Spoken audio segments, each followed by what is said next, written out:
Faut-il mettre Louis-le-Grand et Henri IV à la même enseigne que les autres lycées parisiens ?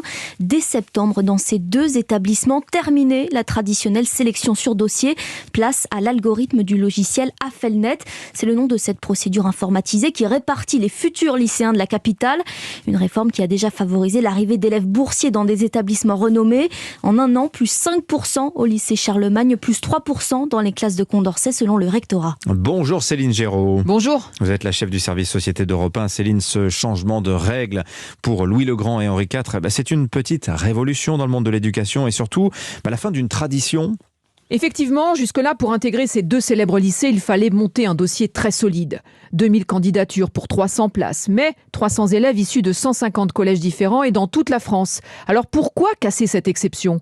Depuis 2020, l'Académie de Paris mène une grande réforme. L'objectif ? Plus de transparence et plus d'équité dans les 45 lycées publics de la capitale.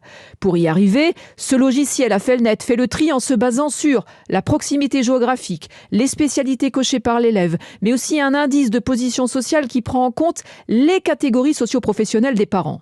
L'ambition, renforcer la mixité sociale dans l'enseignement public grâce à une meilleure répartition des élèves boursiers.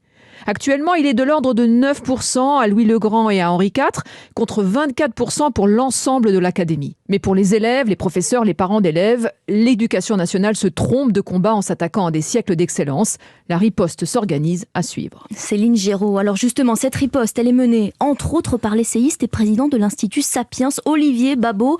Lui dénonce un nivellement par le bas sous couvert d'égalitarisme. C'est peut-être le début de la fin de l'excellence. Je trouve en tout cas c'est aller vraiment dans le mauvais sens. C'est vraiment mauvais signe. On devrait essayer de multiplier les centres d'excellence comme Louis-le-Grand et Henri IV partout en France, plutôt que de supprimer Louis-le-Grand et Henri IV dans leur spécificité. L'excellence n'a plus bonne presse parce qu'elle n'est pas égalitaire. Elle est censée humilier ceux qui ne le sont pas. Elle est censée créer des différences qui sont devenues inacceptables. On ne croit plus que nos élites sont tellement plus capables que les autres. On casse ce qui marche pour éviter de trop montrer ce qui ne marche pas. Olivier Babot, essayiste et président de l'Institut Sapiens.